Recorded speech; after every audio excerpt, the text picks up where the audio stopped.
Hi, I'm Carol McCune. 38 years ago, on an icy day in December, my husband Steve and I moved to Mountaintop. We arrived at 10 a.m., but because of an ice storm that day, closed Route 309. Our furniture and belongings never made it up the mountain until late that night. Welcome to Mountaintop. A few weeks later, we joined Christ United Methodist Church by letter of transfer from our home churches in Columbia, Lancaster County. We have two daughters, Jenny, 36, with Down syndrome, and Marie, 33.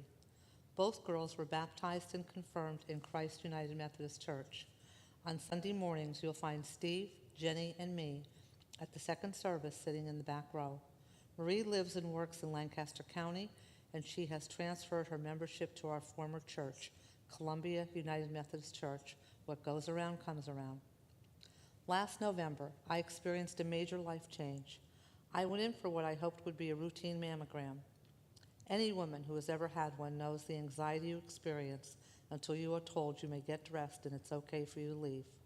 However, when the technician returns and says, "Don't get dressed yet, the doctor would like to speak with you," you know your life has changed forever.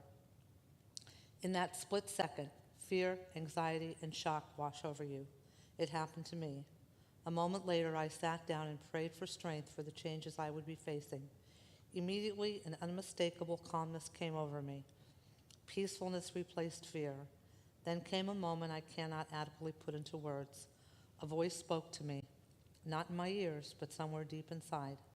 The message was two simple words: trust me. It was absolutely an unmistakable, very powerful moment. I knew I was not alone. An enlarged lymph node was found under my arm that had not been detected when I had my yearly checkup a few weeks earlier. To make matters more concerning, my mammogram of the breast did not show any abnormalities. Long story short, the biopsy of the nodule was positive for cancer, but the primary site was unknown. During the next several weeks, I had many tests done: blood work, scans, PET scan, and a second set of eyes to examine the biopsy. The lymph node was definitely breast-related. I must say, waiting for the results of the PET scan was the most soul-searching time of my life. I would have the results in 24 hours. Would it find cancer throughout my body?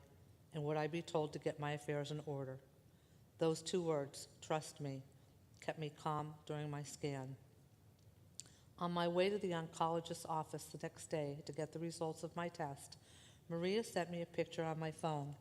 It was a picture of a quote from the Bible, 2 Timothy 4:17, "But the Lord stood with me and gave me strength." The result of my PET scan was all clear except for the known lymph node that would be treated. Marie framed that verse for me, and it's my favorite Christmas gift. My treatment was a bit different. I was to receive my chemo treatments every other week for a total of 8 treatments or 16 weeks. After the chemo was completed, it would be determined if surgery and radiation were needed.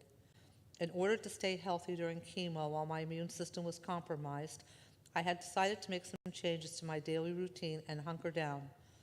For the past 7.5 years, I have been a part-time caregiver for my neighbor's beautiful little boy, who was in first grade. I decided to suspend caring for him until my treatment and recovery was complete. For the next 3 months, I stayed at home and away from wintertime sicknesses as much as possible. It was a smart move, and I remained free from illnesses. Fortunately, I tolerated my first chemo treatments beautifully. I was never sick or nauseous. I was not overly sensitive to smells, and I was able to enjoy most foods.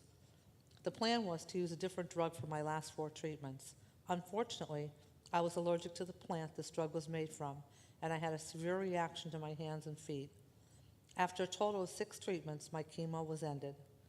During those cold, dark weeks of winter and chemo, my goal was to keep my life and that of my family, especially Jenny, running as normally as possible. With lots of help from my wonderful family, dear friends and neighbors, and prayers and cards from friends and strangers all over the country, I was able to maintain that goal. Neighbors and friends provided meals for weeks. Marie's employer gave her time off work so she could be with me for most of my treatments. And on the days that she couldn't be here, Maria made arrangements for friends to accompany me to my treatments while Steve was at work.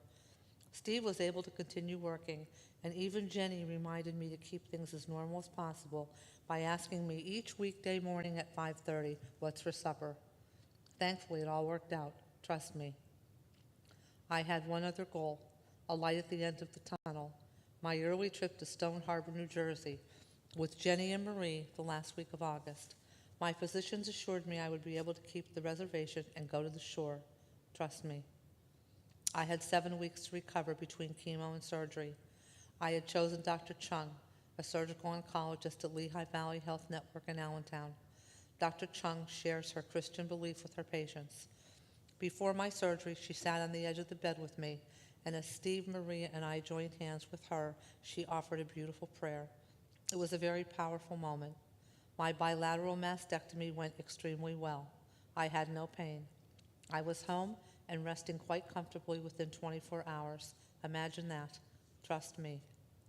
I returned to see Dr. Chung in 2 weeks for follow-up. When she entered the room, she said, "I have good news for you. The chemo did exactly what it was supposed to do. The surgery went very well, and the pathology report was very, very good." Her advice to me that day was, now go home and enjoy life again. My oncologist agreed that with assessment and was happy to wish me well, as I had a follow-up appointment with him a few days before my vacation.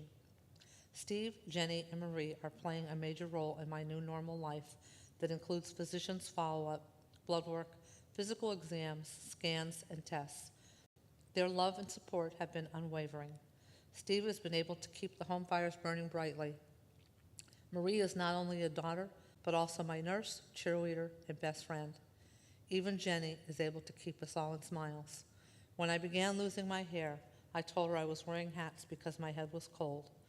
To keep her from becoming afraid, I did not let her see me without a hat for 5 months.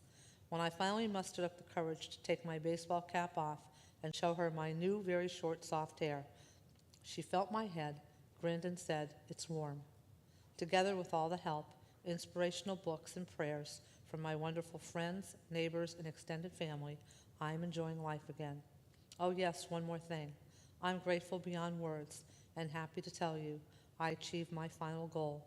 I was able to toss my hats to the wind on the beach at Stone Harbor, New Jersey. God is great, always. Trust me.